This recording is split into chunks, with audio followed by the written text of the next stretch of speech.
So welcome everybody to the July 2026 EVCO monthly meeting. This month we have some interesting speakers. So we have Stephen who will talk to us about his Vietnam trip. So he just came back from Vietnam and he took some notes and pictures of what he saw there from an electrification point of view. Then you've heard about the pay to charge program. So Andy's going to be talking about those programs and what the state of the art is today. So when we talked about it last time, it was months ago, and things are somewhat different. There's new programs, and some of the programs have changed a bit. So we'll go through that. Then we'll do the news. I get to do the news this month, so it won't be so entertaining, but it should be informative, hopefully. Then we'll talk about past and future events. Okay, so on to Steve. Hi, I'm Steve Bailey, and I just went to Vietnam on the dates you see on the screen, 24 May to 04 June 26. Here's the agenda. You can see for yourself. And my aim of this trip report is to generate some discussion about a couple of topics close to my heart, electrification in general, and car manufacturing as well, and bringing awareness about what's going on in Vietnam, which is an emerging middle class power in Southeast Asia. It's just developing at an astonishing pace. There's the agenda. So where you can see all that for yourself. So we'll get right into it. So what I noticed, electric vehicles are just going crazy in Vietnam. I think right now, the latest stats are about 40% of the market. It's booming. I would say Vietnam was where Norway was in about 2018 in terms of electric vehicle transitioning from ICE.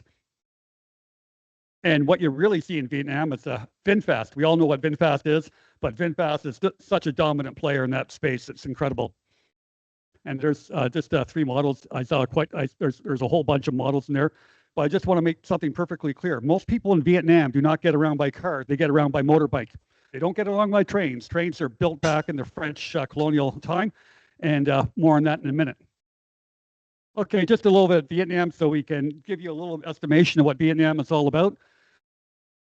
527 billion US dollars in comparison. Canada, I think, give or take, we have about a $2.4 trillion USD economy in Canada. So maybe about approximately 25% of Canada with a much larger population. But really, what the big picture is that the acceleration of the Vietnamese economy, 5 to 11% over the last 8 years, which means in another 10 years, Vietnam is not going to be like a second world country. If it continues on that trend, it'll be up around South Korea, Japan, in that type of league. And just a couple of infrastructures. They're building a huge international airport in Saigon that's opening this year, and eventually it's going to be one of the biggest airports in Southeast Asia. They've broken ground this year on a high-speed rail between Hanoi and Saigon. They still call it Saigon in Vietnam. You'll see, like, it's a lot longer than going from Quebec City to Toronto. 23 stations that cost about $67 billion, or about 95 billion Canadian.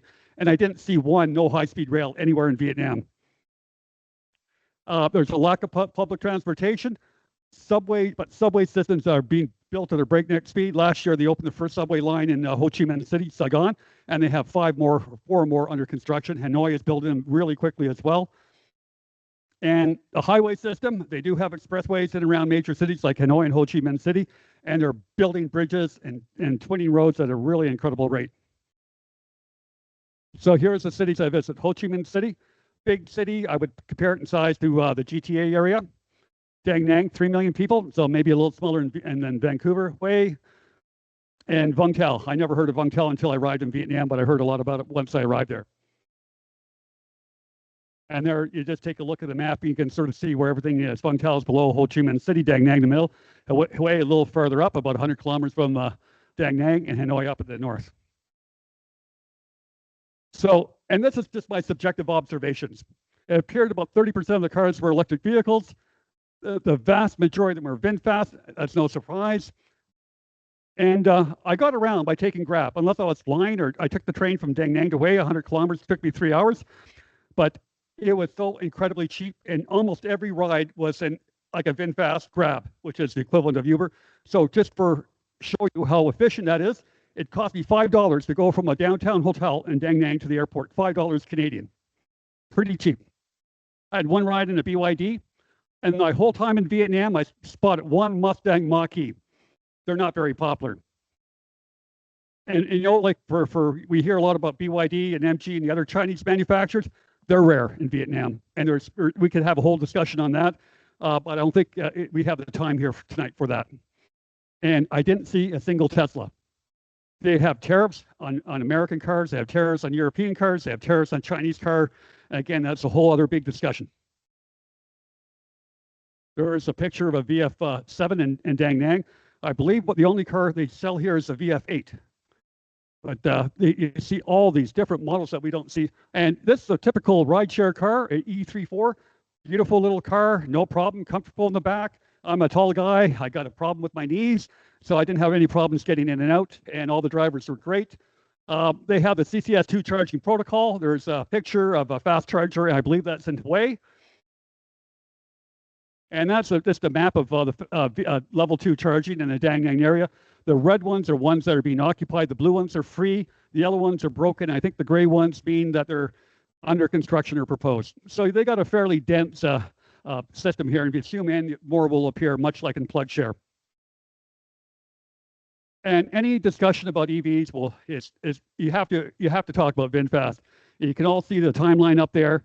It started with a small-time entrepreneur in Ukraine, and I believe it was 1993. He had a restaurant, and he wanted to make noodles, and he wanted to have instant noodles, so he opened a factory. And before, like another 10 years, those instant noodles were all over Ukraine. So he sold the company for $150 million to move back to Vietnam. And he got into real estate. He got into construction. He got into hotels. He got into resorts. This guy is the richest guy in Vietnam right now. I'll start in Ukraine. So interesting enough, and we'll more on this later, they didn't start making cars to 2019. Think about this. The first car they sold was only 7 years ago. And in 2022, which is only 4 years ago, they'd made the decision to go all electric. Not 50%, not 80%, not hybrid, all electric. They have aspirations to become a global EV player. And I don't know if that's going to come off. Maybe, maybe not. But I did do, in my research right here, I'm seeing they made a lot of inroads in places like Indonesia, the Philippines. It's been a tough slog. It's been tough go for them in the United States and Canada, to be quite honest. Southeast Asia is a different market. There's a nice little VF3. That's a really good selling car. I never wanted. They're too small for grab, but you see them all over the place. And you see 13.5K American with some incentives. The average Vietnamese guy could get that for probably about 8,000, 9,000 American. There's all these incentives and things going on all the time. A VF5, yeah, they might have 22, but like in the incentives, they could probably get it for about 17 American. Really popular with rideshare drivers. Okay, what's next? They are accelerating at a much faster pace than we are in Canada. From 2022 to 2026, it's just amazing that 4 years what's happened in that market. VinFast will continue to own the show. There's all sorts of reasons for there. And they're tied in with the government of Vietnam in a way that would be unacceptable here in Canada, quite frankly. And I didn't, I looked around and I Googled around and I didn't see any sign that Tesla's thinking about entering that market. And it's a much bigger market than a lot of European countries like Norway or Denmark. So anyways, electric scooters and motorcycles. I didn't see that many, but they're there. And I think that's going to become, they're going to take over. It's going to be a gradual thing over the next 5 or 10 years. It's not going to be next year or the year after. In the United States and in Canada, I think there's deep-seated cultural, historical reasons for that. If you're in the United States, if you've ever been down there, you still see these signs that say POW, MIA. You don't have to go far. You can cross into New York State and see those flags flying. I came back about a month and a half ago. So since then we have June's results in Vietnam, and take a look at the top 10 cars, and 1, 2, 3, 4, 6, and 7 are all VinFast. So the show in Vietnam is VinFast, and they're squeezing out the competition.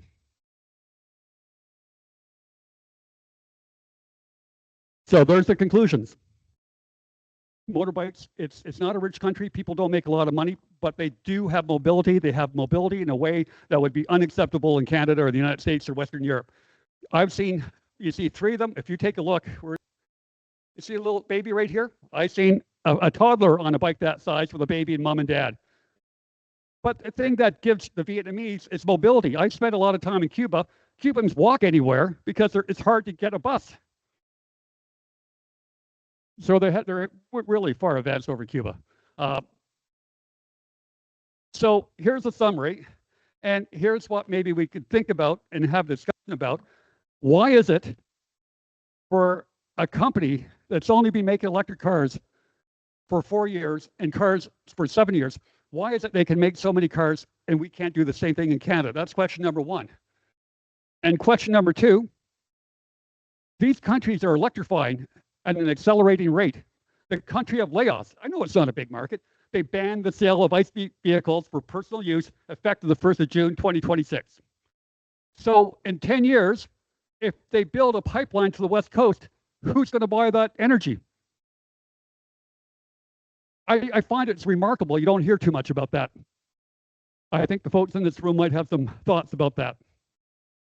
Questions? I think you're absolutely right that there's a real issue that we think we're going to sell lots of gas and lots of oil to Asia in particular. And if you look at what's happening in every country in Asia, they're electrifying. It's not just the transport; it's also production of electricity. Yeah, the production of electricity is decarbonizing, not just electrifying. So, you know, I just don't see a market for that. And there's a lot of other people saying the same thing. Unfortunately, there's a few people. Like if you look at the OPEC forecast as an example, they think so. Right now, we burn about 100 million barrels a day, or consume 100 million barrels a day of oil. They think that in 2050 we'll be consuming 120 million barrels a day.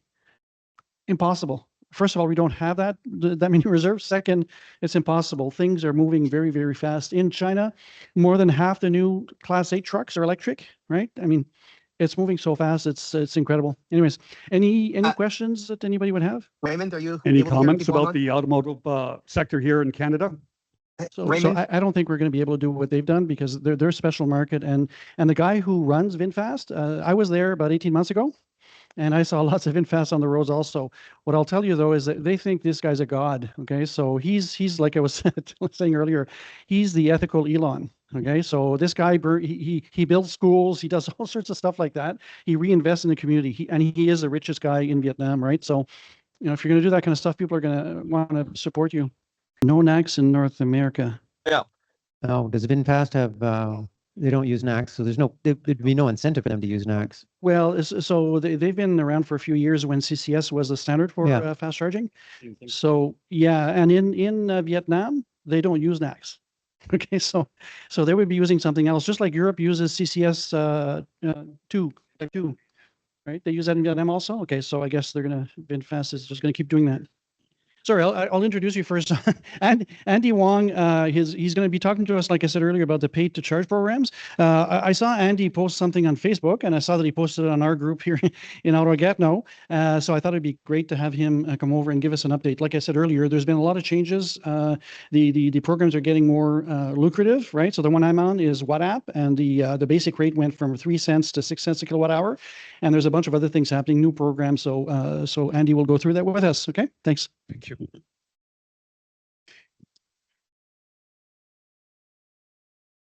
Okay, good evening, everyone. Thank you for giving me this opportunity to share the EV home charging reward program tonight. And before we jump to the program, here is a quick look at my own EV journey.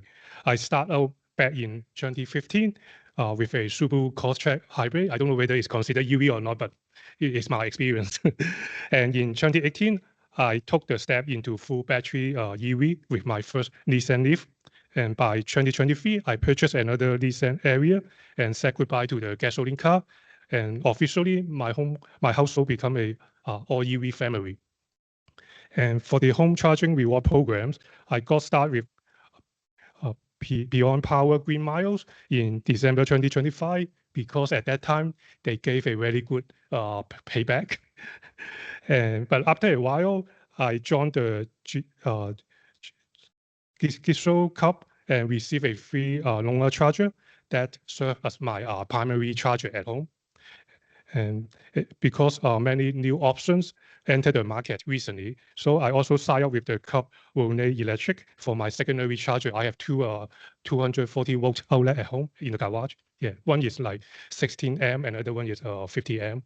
Yeah, because they changed the electric code recently, so they use the annual average usage to determine whether we can install the 240 volts. So that's why I have the opportunity to have two level 2 charger at home. So to understand where this reward comes from, let's look at the policy background.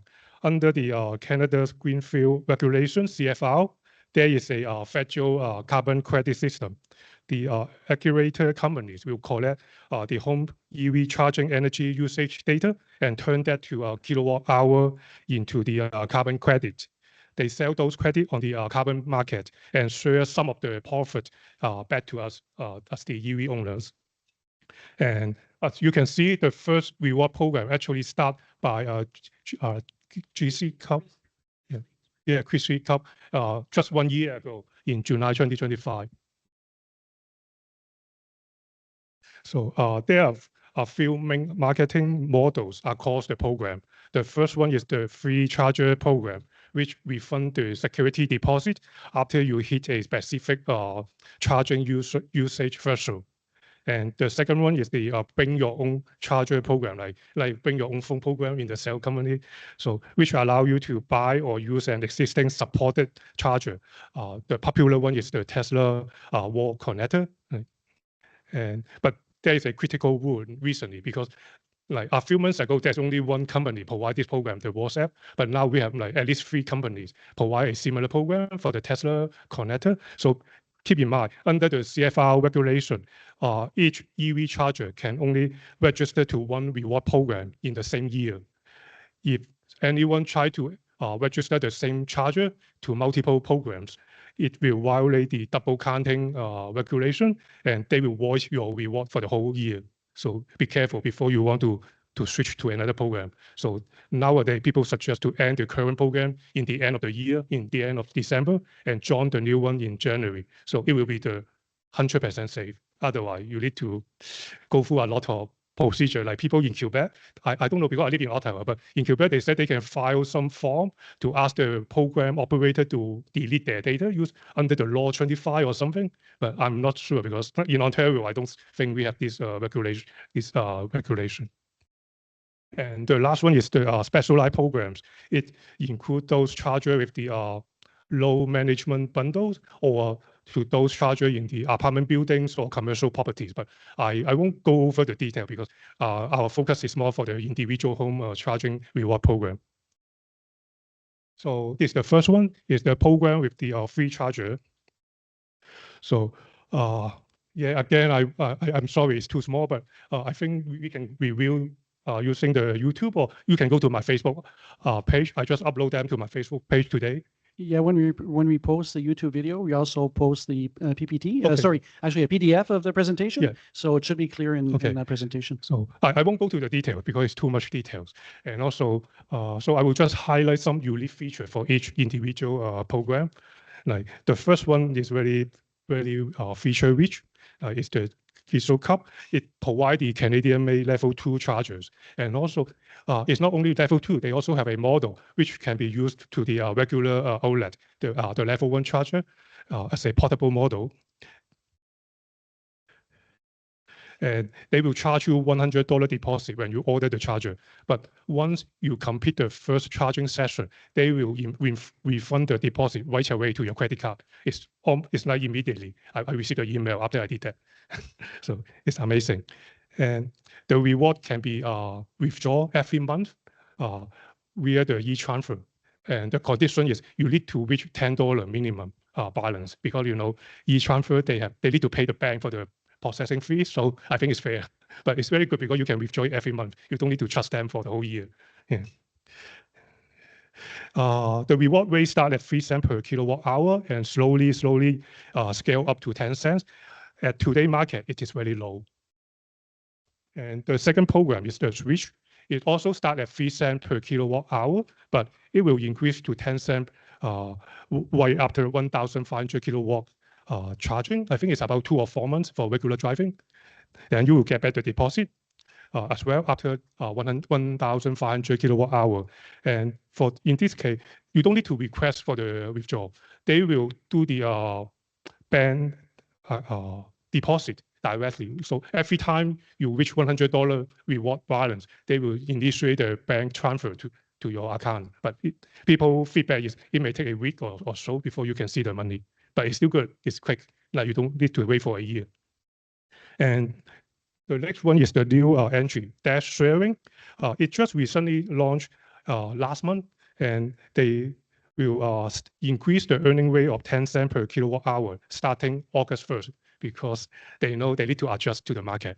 And the member can request the EFT bank transfer, like when it reach $100 reward. But again, when I checked it yesterday, they changed the rule. They said you don't need to request. They will automatically do the EFT bank transfer for every $100. So keep in mind, always check the rules before you sign up, because it's a very competing market now. Like they try to change their program so become more competitive. And also it requires either $450 or $599 deposit for the charger, and it will refund to you up to 1,500 kilowatt hour. So about 3 months usage. And the next one is the bring your own charger program. It's very small because there's too many programs. When I prepared it like yesterday, I just found there's a new program in Toronto. So but they don't really have much details, so I don't add it. So, and also I heard from other people, there's some program in BC and in the Nova Scotia. So, but I don't have the details. So I just highlight some program that may be applied to us in Ottawa or Gatineau. Because one of the owner of the program, he predicted that there will be many in coming years. And he predicted that the reward rate will be very high. But there's a question in the end of my presentation. And let me see. So the Gistro, the Kion Power, and the Echo Watt, they all of them require their own proprietary charger. So you cannot use your own charger to join their program. You need to use their specific brand of the charger. And the Gistro, the Premium Cup will support the 120-volt portable unit I mentioned to you before. But this program is like you use your own charger, so you don't get the free one. But the beautiful of this Premium Cup is they also have the 8 hardwire charger. So if you need the high current charger, it's a very good solution. You don't need to wait for the whole day to charge your F-150 or something. And also, they have the 40 dual port charger, so you can use one charger to charge 2 EV at the same time. And in this program, because you buy your own charger, so they will pay you 5 cents per kilowatt hour and increase to 10 cents kilowatt hour slowly. Yeah. And the second one is the Green Miles program. It will offer about 10 cents per kilowatt hour equivalent. Why do I say about? Because they use the point, like reward point. At the moment, they convert 10 point equal to 1 point equal to 1 cent. So they said they can change the reward rate every year. So, but at the moment, it is about 10 cents per kilowatt hour.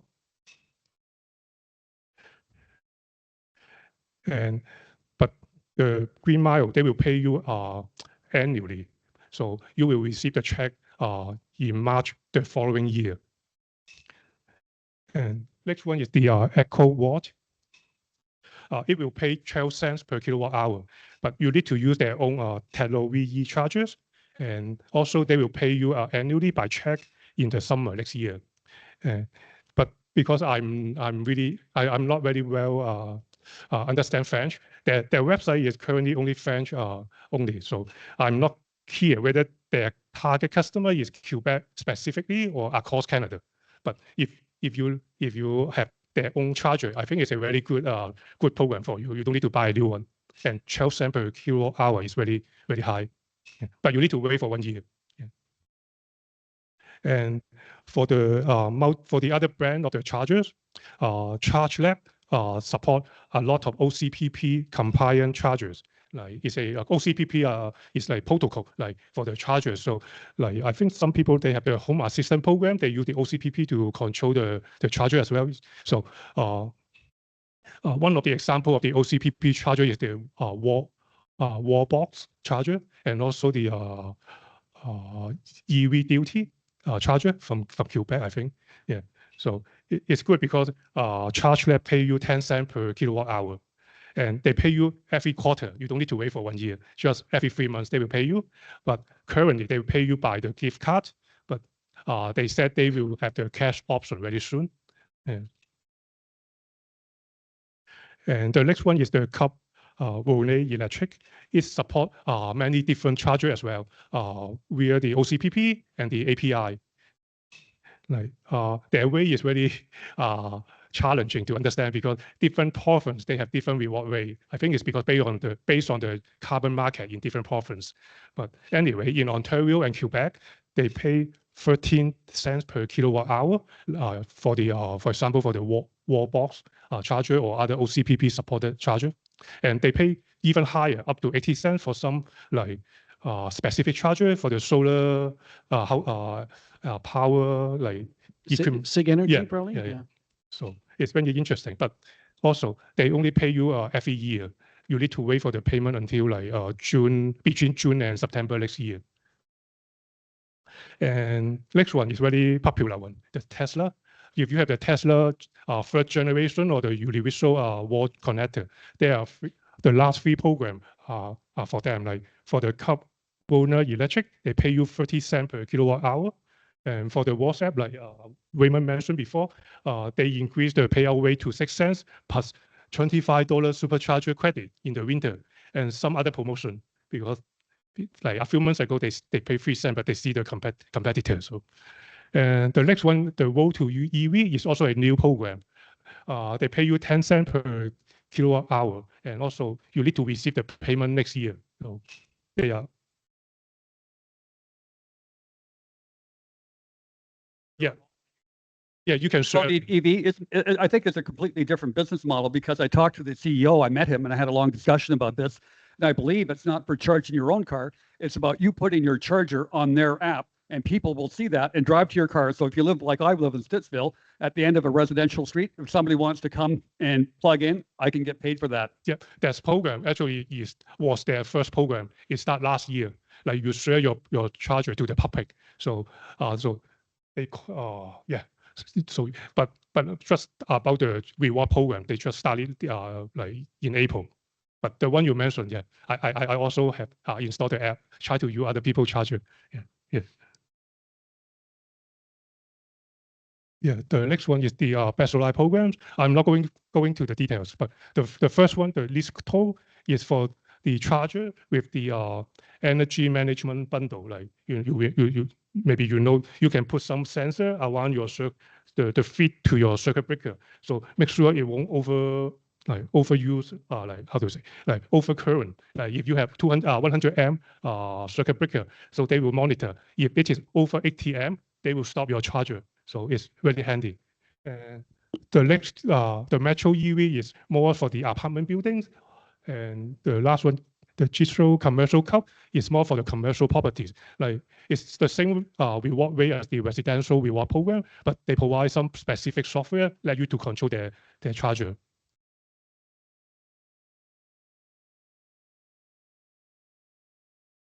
Okay, let's go back to Tesla. I don't know why because people said there's like 200,000 or 300,000 Tesla in Canada, so it's very popular. And also the beauty is you don't need to replace your charger to join the reward program. That's one of the selling points. So for this one, just want to give you some advice because all of this program will pay you annually. So when you decide which program to join, don't just look at the earning rate. You need to like check about like the provider like background, and also you need to be aware of some potential risk. So yeah, keep it in mind. I will mention the risk in the end of the presentation.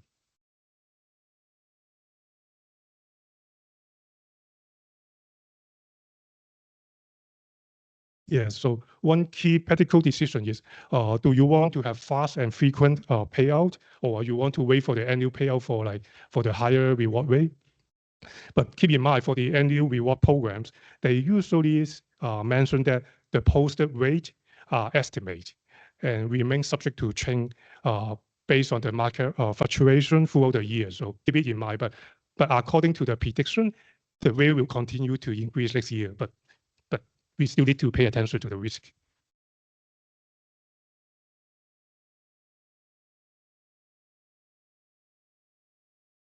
Okay, almost.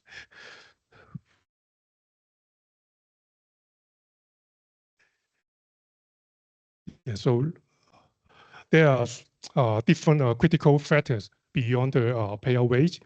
Like we may want to pay attention to the hardware quality. Like that's why I sometimes mention Canadian made, because yeah, they have more features they can customize. But I also use the other one. It's really depend on the program operator whether they want to implement more feature to the app to control the charger or not. So you can do some research before you sign up. And also the winter reliability, the app user experience, warranty coverage, and the responsive level of customer support is very important, because you don't want your charger waiting for repair for a few weeks. Recently, because there are many new customers joining this program. Like I heard some program they cannot really respond to the service request within a few days. So you need to keep it in mind, do your research before you sign up. And also overall the company track record in the industry. Yeah, almost. So looking ahead, there are several industry uncertainties we need to monitor, like the carbon credit trading price fluctuations, because now it's going up, but people predict in a few years it will balance or going down, because less and less pollution. They need to buy credit and more EV join the program, and so pay attention. And the CFR revenue reinvestment mandate, because in theory, the money they receive by selling the credit, the program operator cannot consider as a profit. They need to either pay the EV owners or to reinvest to the the infrastructure. So pay attention. And also, the manufacturer credit retention, because nowadays the charge point and the flow, for example, they keep the credit themselves. So I heard that's why they are not part of any of the program I mentioned, because they haven't made the agreement to other program like how to share the profit. So, and the Tesla, it's very important, because it big impact to a lot of EV owners, because nowadays we mentioned we have some programs to get the charging data from the wall connectors. They're using the API. Tesla is not currently claiming the residential carbon credit. So that's why people can still try to sell you to join their program if you have the Tesla connector. But let's say next year Tesla change their mind, they want to claim those credit, then you may not be able to collect the credit, because I mentioned the double counting violations. So that's a very serious risk, because I understand Tesla already claimed the carbon credit using their superchargers, but they haven't claimed the credit for the residential wall connector. So that's why we have at least 3 programs try to claim the carbon credit for the Tesla wall connector. But yeah, keep in mind there's a risk. And the last one is can they continue to pay you high payout rate? You figure out that even for 10 cents per kilowatt hour, it's very high. Like if you sign up for the time of use hydro plan, the rate is almost cover our hydro payment for the EV charging overnight. So okay, yeah, the last one. So finally, I just want to remind everyone, before we sign up to the new program, always check their reward rate, their registration rule, and the deposit requirement. Because I told you, for one of the program I checked yesterday, they were still changing their terms because they want to be more competitive. And yeah, thank you for letting me to share with you. And yeah, keep in touch. Yeah. Well, thank you very much for sharing it with us. Anybody have any questions? Yes?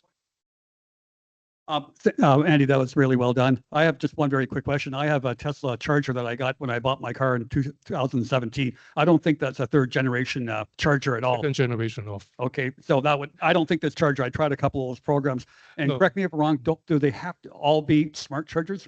Yes, because they need to have Wi-Fi and the smart feature to upload your usage to their cloud server, like Tesla and even the Wallbox or other. They have the cloud server, and also Tesla.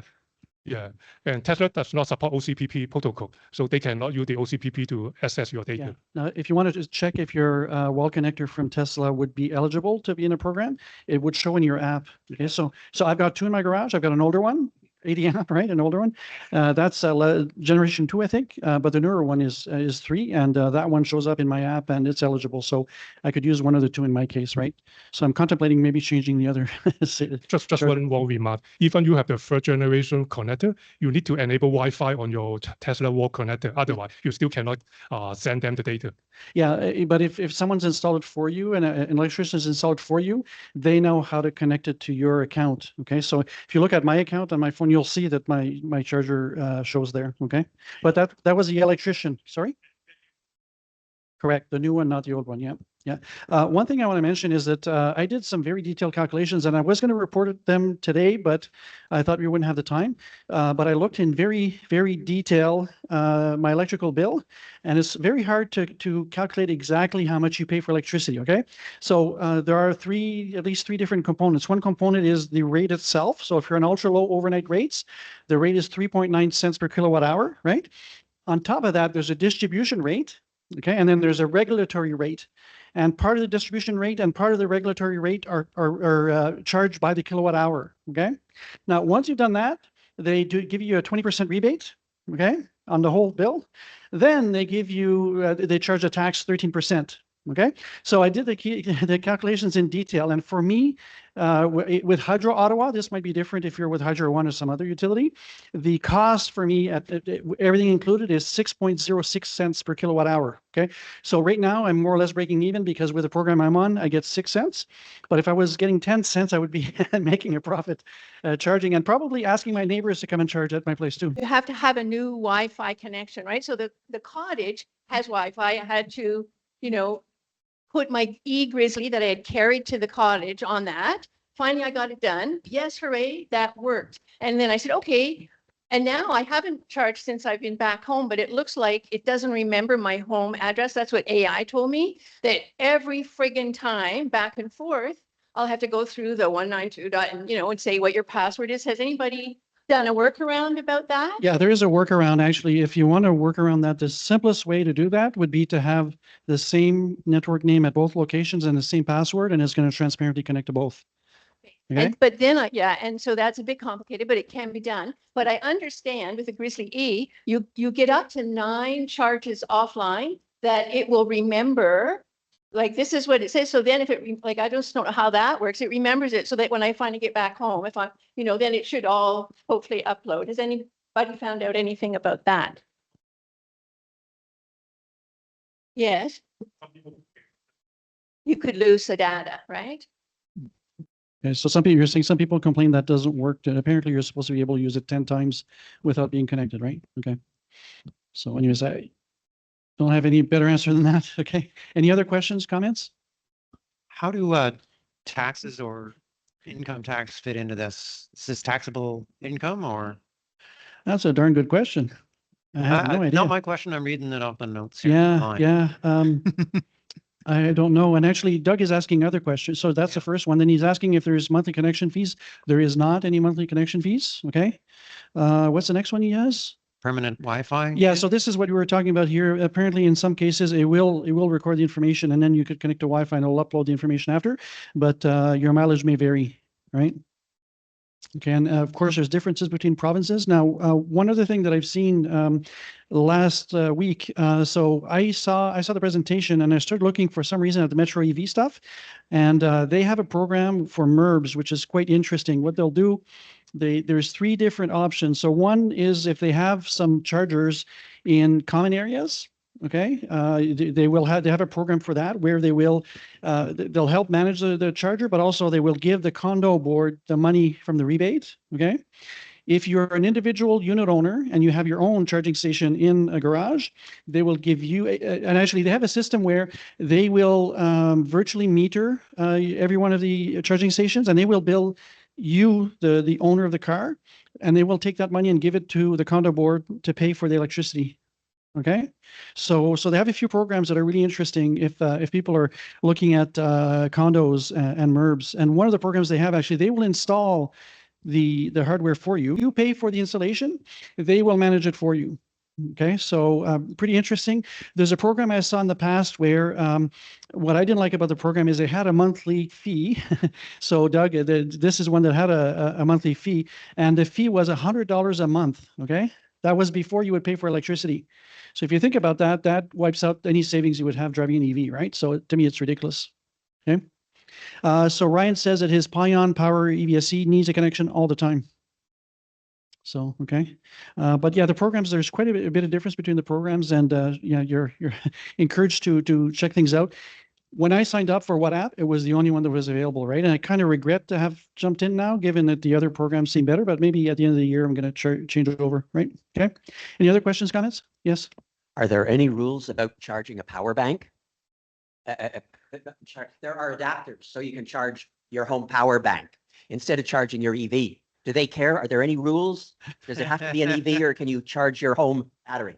I don't know how you would be able to charge your home battery though, because the charging station is outputting the power at the J1772. Yeah, plug. and you can get an adapter. There's some that have an. Yeah. Oh yeah, I Okay. looked into that for, Okay. yeah. Do you have any idea what the? A lot of people talking about this workaround, but one of the program operator warn us, like once they submit the carbon the data to the aggregator, and they will do the compliance audit. I don't know how smart they are, but it's not difficult using the AI to check your usage pattern. So how much power you charge your EV and how much to charge your power bank. So be aware, if they find that it is a violation, you will lose the reward for the whole year. For me, I won't risk it, but I don't know. Yeah, it might be difficult for them to detect that though. But anyways, it's interesting concept. Yeah.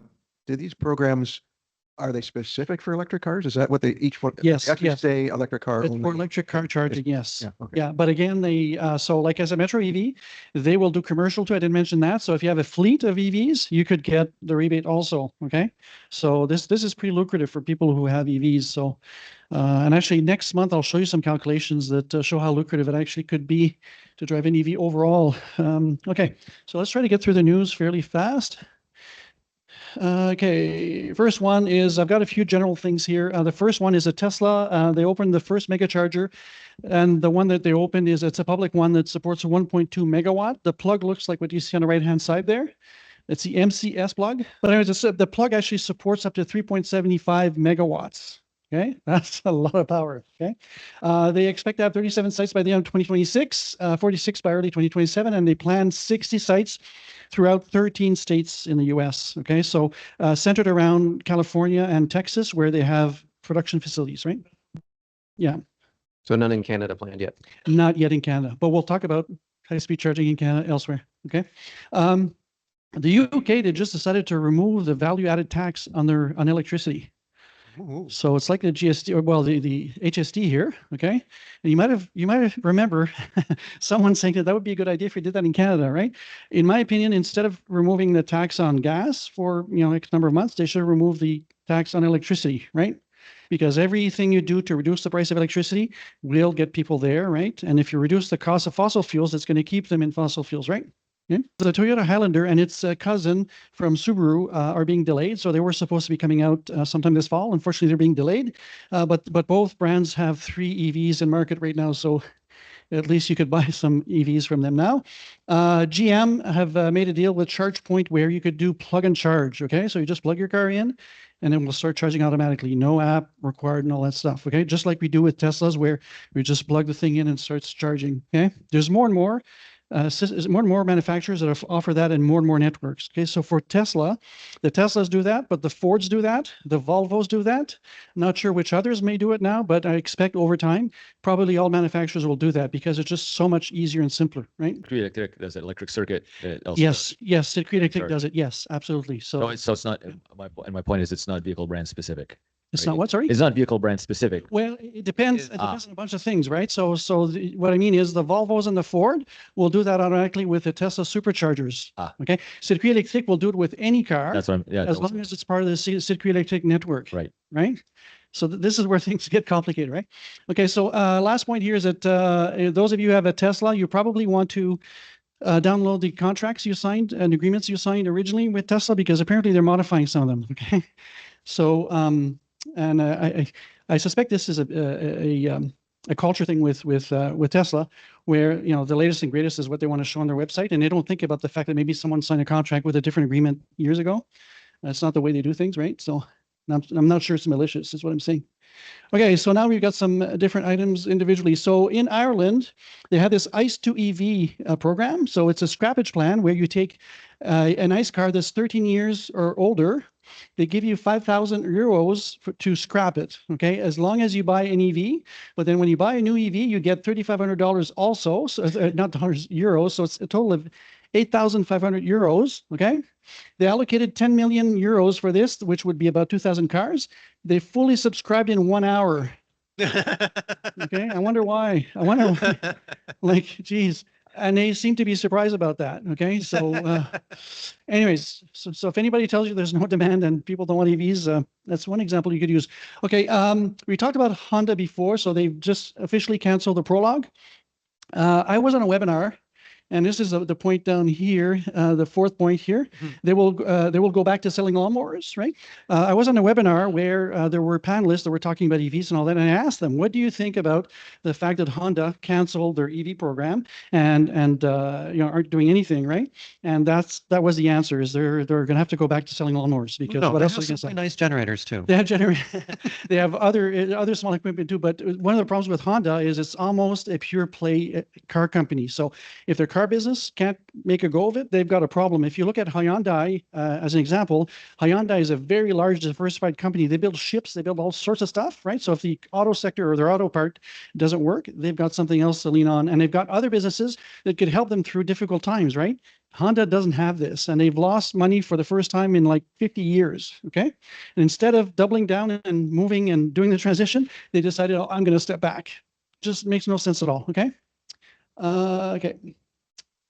So we just heard, I think it's Friday, actually 23rd of July, that Dongfeng seems to be the first manufacturer that's really a Chinese manufacturer that will be bringing cars to Canada. Lotus, yes. Yeah. So Lotus brought in 18 cars, but I mean, that 18 cars is nothing, right? But in terms of volume, these seem like they're going to be the first ones that are going to be volume, and it should be below $35,000. Okay, so this is what we want to have to get the other manufacturers, working on the same thing and driving down prices, right? So Dongfeng, they're going to start in 2027. They have 2 vehicles that are undergoing testing right now with Transport Canada. So they're going to be bringing in the Box 01, they call it. It's a sub. It's this car here, so it's a subcompact with a hatch, and they're also going to bring a compact SUV called the EVCO. Okay, in Europe, these guys, Dongfeng, are working with Stellantis and building these cars in Europe. Okay, so there's been talk that Stellantis have operations here in Canada, right? And you've probably heard me talk about the fact that they're really not doing well from an EV perspective. Well, maybe they could build these in Canada, and then we have some Canadian jobs that are saved, and then we have Canadian EVs we could be buying. Okay. So it should be interesting to see how that develops.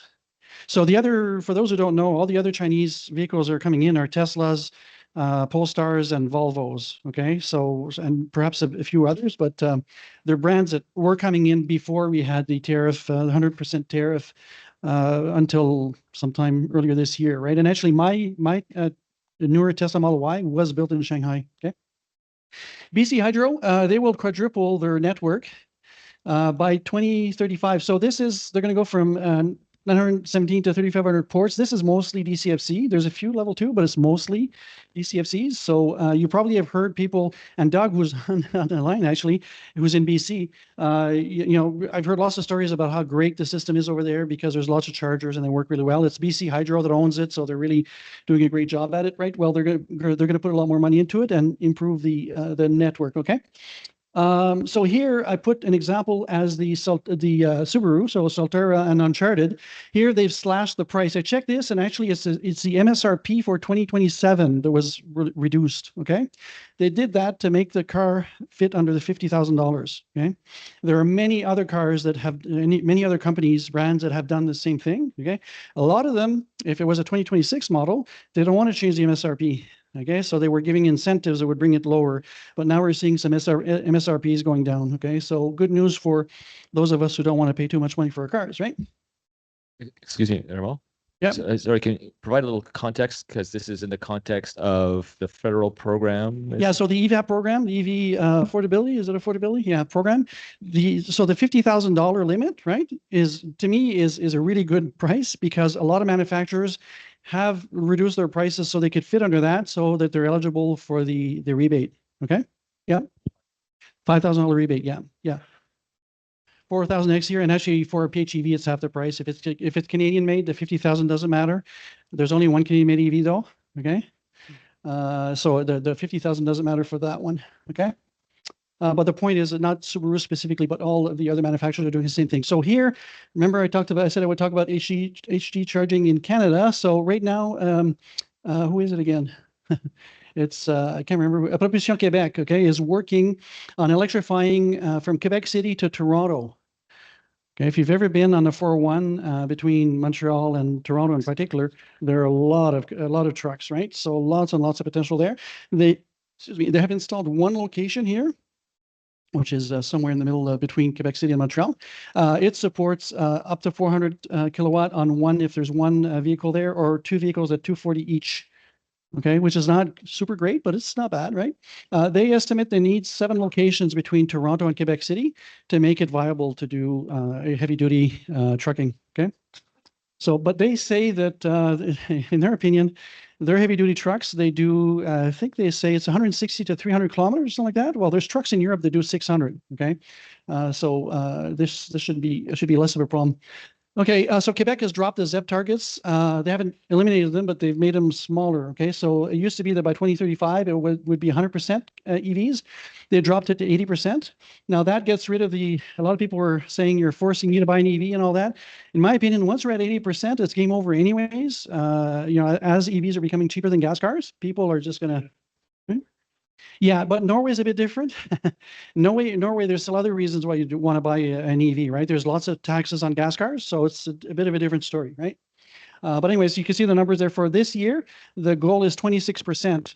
Okay, now there's a formula here that gives credit for actually even conventional hybrids now, but PHEVs get a partial credit and full battery electric get a full credit. Okay, so it's a bit of a complicated formula, but 26% is their goal for this year. It's zero emissions vehicle sales in May, okay, spiked 20%. Okay, so I was looking at the numbers from this year compared to last year. So you may remember that in January, we lost the federal rebate, right? They ran out of money. So we see in February that the numbers are much lower, right? And then it came up a bit. Now, one of the reasons the numbers came up in April and May is because Quebec, they also had run out of money and they got some money back for their rebate April 1st, okay? So you see the numbers went up a bit. Here in 2026, again, there's no, the Quebec rebate had gone down because it goes down every January 1st, and there was no federal rebate. So the number is pretty low, 8,600 units, right? In February, now we were getting the federal rebate. It was announced on the 16th of February, if I remember correctly. Okay, so numbers are starting to go up 46% higher, okay, than the year before. But admittedly, this was a really low number. Now, March is interesting. Okay, this is when gas prices started going up because of the conflict in the Middle East, right? A 75% increase in sales. Okay, big increase in sales. And funny enough, I started looking for vehicles for various things here. And if you look on dealer lots, it's very hard to find EVs. Okay, so today I was looking again. Campbell Ford, I'll mention the name because it's actually on the internet that I found this. They have 2 Mach-E's, okay? 2 Mach-E's, and they're priced way beyond what the $50,000 limit is. Okay, so they're not, in my opinion, they're not trying to sell them. If you go to Barhaven Ford, about a week ago, I went and they only had 8, and I talked to the guy, and he said this is for one event that we had. I'm trying to remember which one it was. Where we were looking for cars, and anyways, he wanted to contribute a car. Green Fair. The Green Fair, yes, so it's a bit more than a month ago. He had 8 on the website, but they were all either in transit or already sold. Okay, now he's got 25. I haven't talked to him, but I get the impression that some of them aren't sold since he's got that many. But all the other dealers don't seem to have any stock. Okay, if you look for any other car, you're gonna have trouble finding them. If you're looking for the GM products, they have 10 models in market. Okay, Surgener in Gatineau had Bolts and the Optic. Yes, the Optic. That's all they had. They didn't have any of the other models, right? So you know, I'm thinking if there were more cars available on dealer lots, these numbers would be much higher. Well, These numbers here. even the Teslas the delivery dates are getting pushed further and further out. So Yeah, so the manufacturers got caught. yeah, so Tesla, I don't know why is that such a problem right now, but I know that the sales went up quite a bit, right? They're 25% last quarter. So it was a good quarter for them. And they've had some issues where the $40,000 Model 3, right? It's built in China. So it's going to take a bit of time for it to get here and all that, right? But yes, even Tesla's having trouble. So, you know, the manufacturers are telling us that nobody wants EVs. Okay, well, if nobody wants EVs, dealer lots should be overflowing with EVs, and they're not. Okay, so As I've so to me- mentioned, yeah. Raymond, Yeah. I'm sort of, looking for my wife for an EV, and I was in north of Montreal on the weekend, and so I happened to go into a place there, a Kia dealership there, and they said the same thing, that they had no Kias, and it would be September before you could get a Kia EV5. Not right now. So both my local Carlton place and the one in Quebec said it's September to get a Kia EV5 right now. Yeah, so, you know, anyways, hopefully that And resolves the itself. same with the Tesla. For my father, because I want a hardware 4 car for my father, I actually signed up for a new Tesla last week to buy him a new Tesla, and they told me December was when they were guaranteeing. They thought they could probably get it before that, but they guaranteed me that I will have a car for December. Yeah. Which is a huge shift, because when I bought my new Tesla in February, I got it within a week. Yeah, actually, when I got mine, is actually 2.5 years ago, the last one, it was on the lot, right? So, anyways, I believe, by the way, that this shortage of vehicles is on purpose, because right now the manufacturers are lobbying the federal government to either not impose the tailpipe emission standard or water it down. Okay. So when they replace the program, whatever it was called before, the affordability program, no, availability program that we had before, they replaced it with the rebate, and they're supposed to also have another component that's tailpipe emission standards. They haven't announced those yet. Okay. That's And more like what they have in Europe. sorry. Is that similar to what they have in Europe? Yeah, it's exactly the way Europe does it. And actually, I had a slide, but I removed it because I thought there'd be too much material. And some people are advocating that we match more or less what Europe has. So let's finish the truck discussion a bit. So there's, I talked about this before. There's a guy on YouTube who's got a channel. He's the electric trucker. If you want to see heavy duty trucking in Europe happening today, this guy does videos of trips he's done. So he lives in West Germany, and he's done a trip to Gibraltar. Is one of them. Okay, pretty far. He's done a trip to Turkey. Okay, all with the electric truck, no issues charging even in Turkey. Okay, so the charging infrastructure is way more advanced there for trucking, but there's no reason why we can't do the same thing. And they have trucks there that'll do 6 or more 100 kilometers on a charge. The vehicles we're talking about don't have that much range. Charge the battery 8 times in an hour. Bottom line is they're saying that 20 to 80%, 6 minutes and 48 seconds. Okay, pretty fast.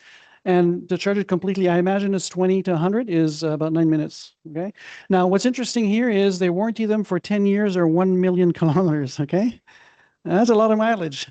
Okay. And they're actually, some of these will be in swapping stations in China. So CATL themselves, right? They're putting swapping stations all over China. They've got thousands already.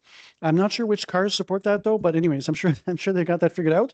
There is a company called NIO that had their own system for swapping batteries, and that's still happening in China. But CATL, they just make the battery, right? So again, I'm not sure which manufacturers they're working with. And if you look at the difference in cost, and I've calculated the difference in cost, it's humongous. And if you're in a transport business, you know that the margins are really thin. And I think what's going to happen, and I think we're starting to see it in Europe already, is as some transport companies adopt electric trucks, they're going to be able to reduce their rates, and then the other guys are going to have to follow. Otherwise, they're not going to get any business. Okay, so I believe the heavy duty market is going to move faster than the light duty market. Yeah. The other thing is if you're trucking out west, there's lots of very hilly terrain, and if you're using a conventional truck, brakes are a real issue. They tend to overheat, and then you have runaway trucks and all that. That will not happen with electric trucks. They regen just like your car does. Okay, so there's a lot of big advantages using electric that aren't necessarily obvious. So here, what I want to illustrate is that Volkswagen, they brought up this, I can't remember what it's called, ID Polo or something like that. Yeah. So, and they have different brands that have the same car, but it's just a slightly different car, right? But underneath, it's the same thing. They opened orders, and they've got 70,000 orders and counting. Okay. And they say that it was significantly exceeding expectations. I'm not too surprised here. I mean, they've got a relatively inexpensive car. That should be a great vehicle. Why wouldn't people be buying it, right? The fact that they're surprised surprises me. Just want to mention here in terms of battery production, I don't necessarily want to talk specifically about Hyundai, but the point here is that they built a $5 billion plant that says now has started production. That's the picture you see here. It's got a capacity of 35 gigawatt hour per year, right? That should be about 300,000 EVs. There's another plant that they have with SK On that does 22 gigawatt hours. And for some reason, it also does 300,000 EVs. That math doesn't work. But anyway, whatever. And some of the capacity is going to be converted to LFP because LFP is cheaper to make and all that, right? It's somewhere down south. I'm not exactly sure where it is, this one, okay? Now, the one where they had the problem with the ice is this one down here. It's still under construction. It has another capacity of 30 gigawatt hours. So Hyundai alone is going to have over 90 gigawatt hour of capacity per year for batteries, okay? So they're going to put those in cars somehow. So hopefully we'll see a lot more vehicles coming from them and less expensive vehicles, okay? Yeah, so Ford and Geely, or Geely, I guess, they're going to be making some EVs together in Valencia in Spain. Joint venture that's 2/3 Ford, 1/3 Geely, okay? They're going to bring out a Bronco EV, which I think just like the Explorer EV that they have in Europe, they should bring here and it would sell well. But anyways, they're going to be building a few other cars there. So interesting development there. Ford seems to be making some deals with just about everybody for various vehicles these days. The Explorer in particular is made on I believe, the Volkswagen MEB platform, right? So anyways, whatever. Tesla earnings were last week. The production numbers are here. Sales are quite a bit more, so they reduced their inventory, which might be part of the reason why we're not seeing stuff on the lots here, right? But anyways, bottom line is after this, with the price we had today, so the price has gone down quite a bit in the last few days. The P&E is still at 286, okay? That's still very, very high, okay? And the stock price has gone down because the reported earnings were 33 cents a share and the expectations were 53. Okay, that's a really big miss. Now, what's interesting is that the revenue was almost 7% more than what the consensus was. Okay, so something tells me the analysts don't really know what the real numbers. Now, one thing I didn't see number for their storage business, and their storage business is probably doing really well, but it's still relatively small compared to the car business. The last thing on Tesla is that they just brought out in the US the long wheelbase version of the Model Y. So some people think that that's not the right picture here because this is the regular Model Y you're seeing here. It's about 7 or 8 inches longer and it's got 3 rows of seats. And people are saying that they brought that out because it's to replace what the X would have done with 3 rows, right? But this is going to be considerably smaller. So I'm not sure, what it's going to look like. But anyways, they've launched it and it's available in the US.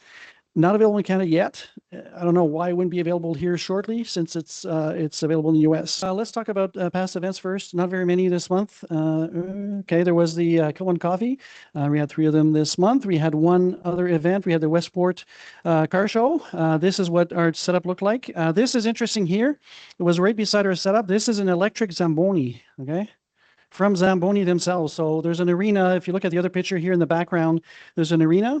And that was just received the week prior for the arena, okay? So, yeah, so my understanding is way back, last time I had heard Ottawa had 2, but apparently they have a lot more than that now. And when I was in Edmonton 2 years ago, they already had about 30. So this is becoming popular. There's a really good reason why you want this. You don't get fumes with this, right? And I play hockey, and I can tell you that when I get onto the ice, I often smell the fumes from the Zamboni. Before this, this was the 19th, right? Originally, it was scheduled for the 18th, but there was a huge amount of rain on that day, so it was pushed back by a day. The Friday prior, I was at the mayor's breakfast, and I was talking about the costs of owning an EV. Austin, who owns Landark development there in Westport, among other things, he wanted me to talk about the cost of ownership of a pickup truck, okay? I'll show them the numbers next month, but basically, with his scenario, 50,000 kilometers per year for 10 years, he would save about $10,000 a year. That's without counting the pay to charge and without looking at the maintenance costs, okay? A lot of money, okay? Okay, upcoming events. So next meeting, August 31st here. Then Kilowatt Coffee, we only have 2 because we have a bunch of activities starting the 15th of August. So the first one is the Avalon Summer Festival. It's only 4 hours. We're going to have a booth and we're going to power a few things. And then on the 22nd of August, similar story, but Queenswood Heights though. It's a bit longer. and we're going to power a few things here also. Okay, so Carl is bringing his Silverado EV that's going to power the bigger stuff that we need to power, and then we'll probably power some other stuff with one of the EGMP cars. Okay. Okay. And then after that, we have Pride. So it's not the same weekend as Queenswood Heights this time, so which is great. So it's 2 days. We'll be on Bank Street just like the last year. We'll have one car there. We'll have the tent and all that, and we'll be talking to whoever wants to talk to us, right? So there'll be 2 shifts per day, and so you're invited to sign up. We have some people signed up already, but we could use more for all the events. Actually, we could use more. Anything else to say there? I don't think so. And then the last event on our schedule is September 19th. It's a Taste of Wellington. There weren't very many of us that were there. You were there, Henry, I think, right? At the very end. Okay, so we had you were there also, right? So the amount of people that went in front, like the pass in front, was amazing. Okay, so this year we want to do something a bit bigger. So I'm still talking to the organizer. We may have dealer vehicles to do some test drives, but at least I want to have more EVs so we could show more stuff and look more attractive to people that are walking by. Okay, we literally had thousands of people walking by last year. So if you get a fraction of those people to come and talk to us, I think it's going to make a big difference. Okay. Anything else? I don't think so. So reminder, if you're not a member, please join us. There's 3 different levels you could join at. I checked today, and our YouTube channel has 142 subscribers now, up 4 from last month. Anyway, so please, if you haven't subscribed, I would encourage you to subscribe. We have our monthly meetings there. We have other stuff also that might be of interest to you. And I believe that is the last slide. Is it? There we go. So this will be on our website probably sometime a bit later this week. And it's got the link to the spreadsheet if you want to volunteer. Okay, so that's really the big thing I want to show here. But aside from that, so this is the end of the recorded part. So for those of you who are watching afterwards on YouTube, this is the end of the meeting for today. If you're interested in joining us and being here live, then we're going to have a round table where we're going to answer questions and talk about anything that anybody wants to talk about, which is related to EVs.